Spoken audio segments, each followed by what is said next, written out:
In a world filled with countless ways to connect, texting, social media, video calls, you'd think loneliness would be disappearing.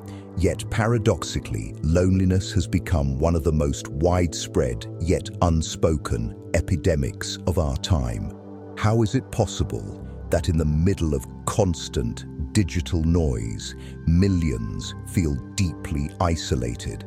Could it be that the very technologies designed to bring us closer have, in many ways, created a new kind of distance? And why does it seem like no one really talks about it?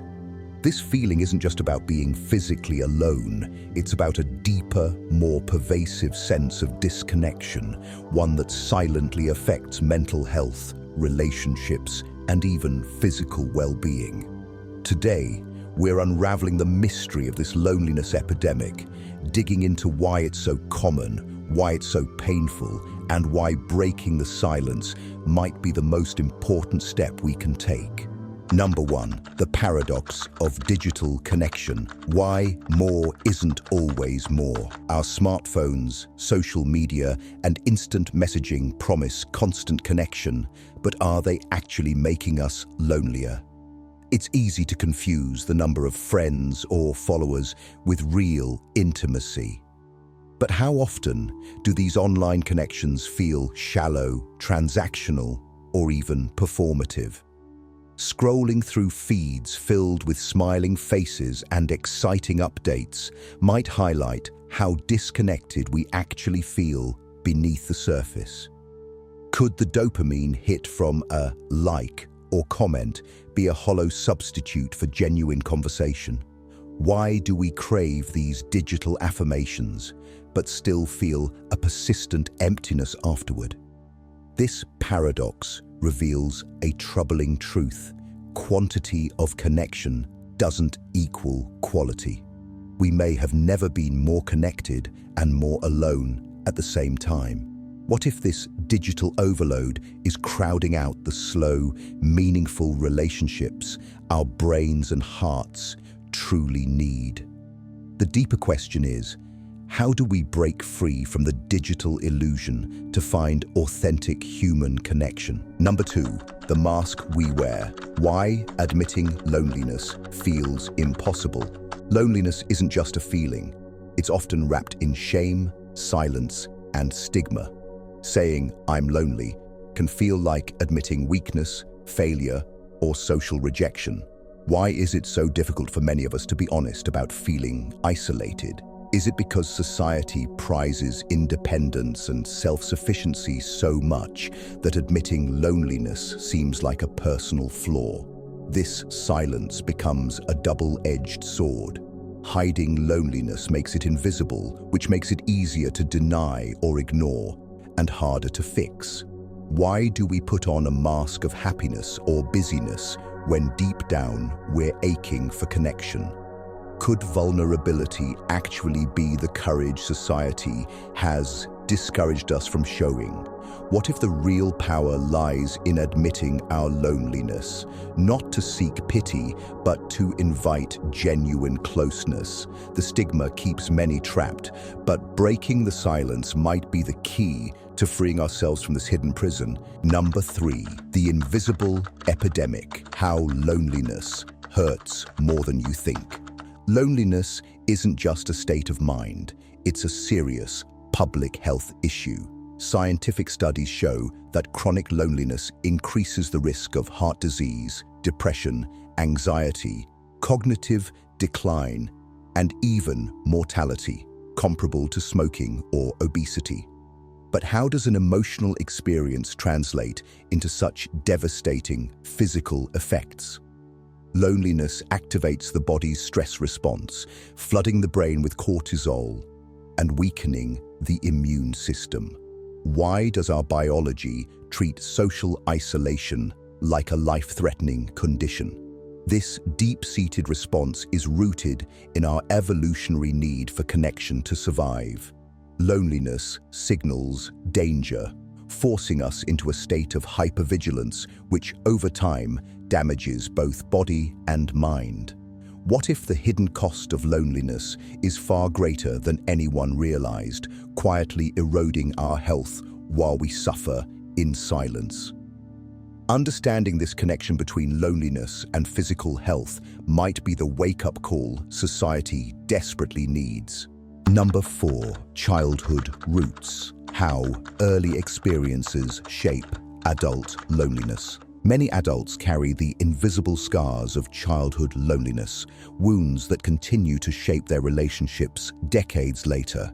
What if feelings of neglect, abandonment, or emotional invisibility in early life become the blueprint for how we relate to others as adults?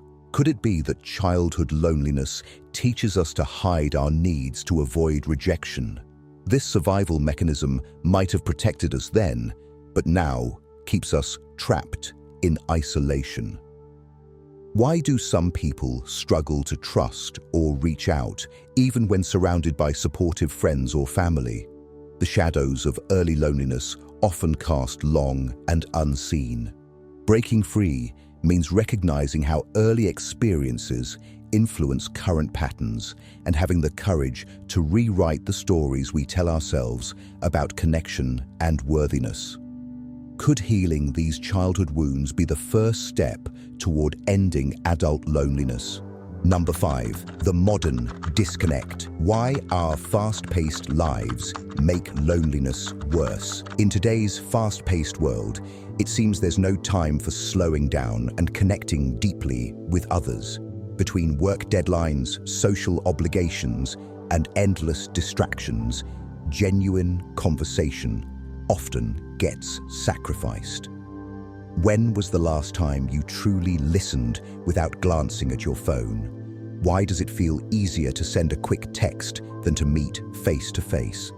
This culture of constant motion leaves little room for the unhurried presence that fosters real connection. Are we so busy filling our schedules that we forget to fill our souls? The irony is, the busier and more connected we become, the lonelier many feel.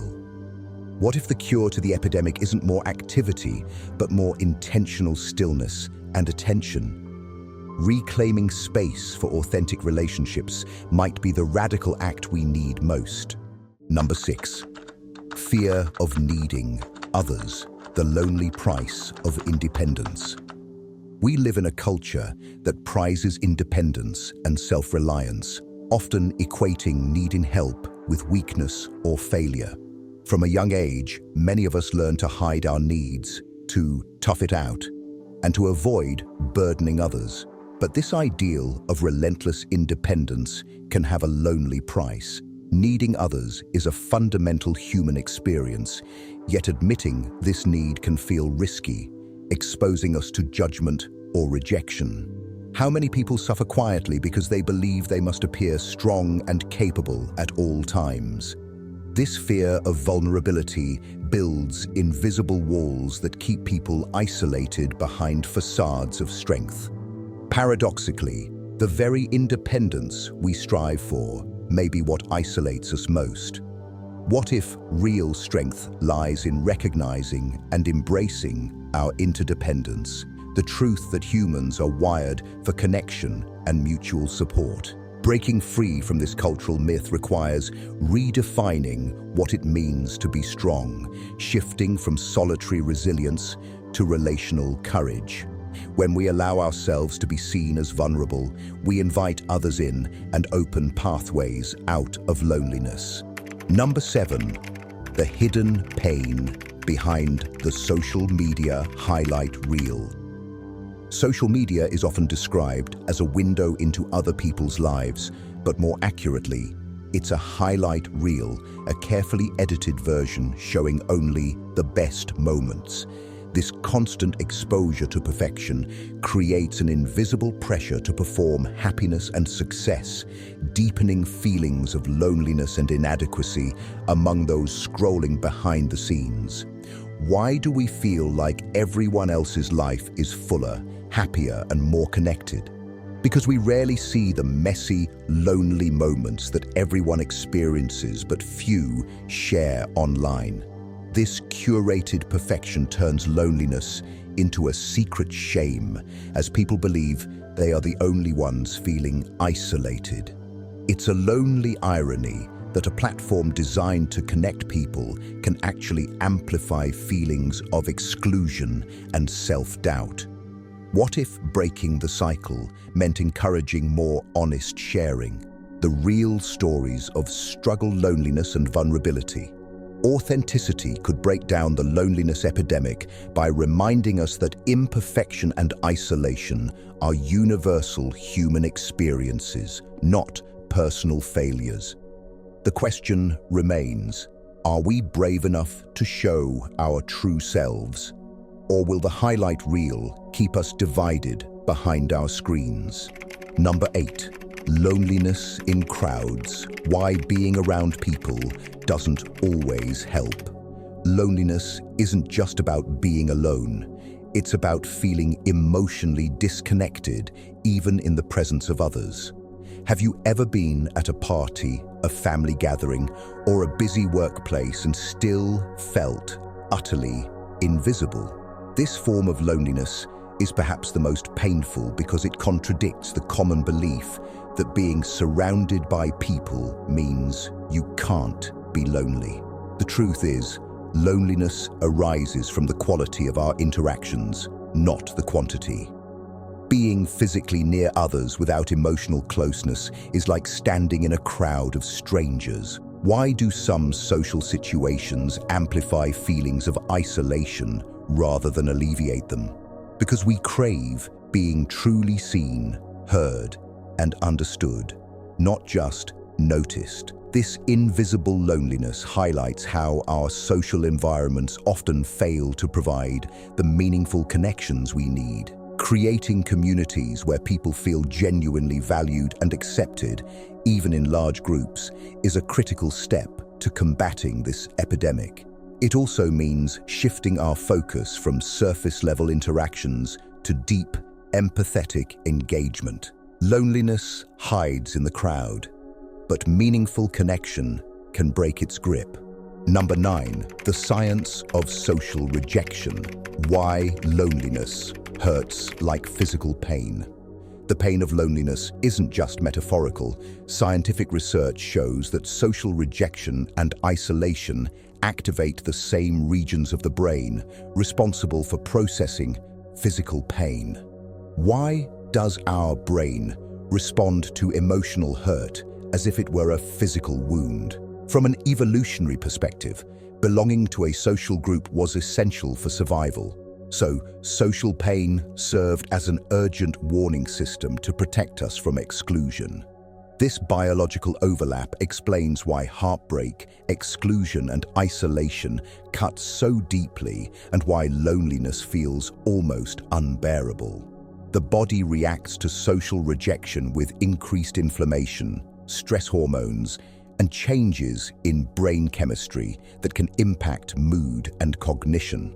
Understanding loneliness as a form of pain shifts how we think about it, from a mere emotional state to a critical biological signal demanding attention.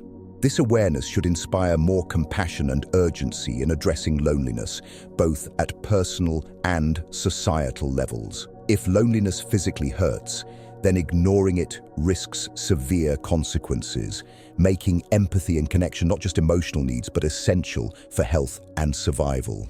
Number 10, breaking the silence. How one honest conversation could save lives. The loneliness epidemic can only be overcome when we break the silence surrounding it. Saying, "I'm lonely," is more than a confession. It's an invitation to connect, to be seen, and to be heard. Imagine the transformative power if loneliness was talked about as openly as physical illnesses, with the same compassion and urgency. The first step toward healing is creating safe spaces where people can share their experiences without fear of judgment or shame. This might happen in families, schools, workplaces, or communities, but it requires cultural change that values emotional honesty and vulnerability. One honest conversation can remind someone they're not alone and that connection is possible even in the darkest times. What if your simple question, "How are you really doing?" could become a lifeline for someone silently suffering? The solution to loneliness isn't just individual, it's collective. We must rebuild social fabric with empathy, openness, and genuine presence. Together, by breaking the silence and choosing connection, we can turn the tide on this invisible epidemic. Loneliness isn't a personal failure. It's a shared human experience, a silent epidemic we all must face together. The more we speak about it, the less power it holds. Every step, reaching out, listening, admitting vulnerability, builds a web of connection strong enough to catch those who feel invisible. If you're feeling alone, know this: you are not alone. And by daring to break your silence, you become part of the solution. The loneliness epidemic will only end when we stop hiding and start connecting, one honest conversation at a time. What role will you play in ending this epidemic?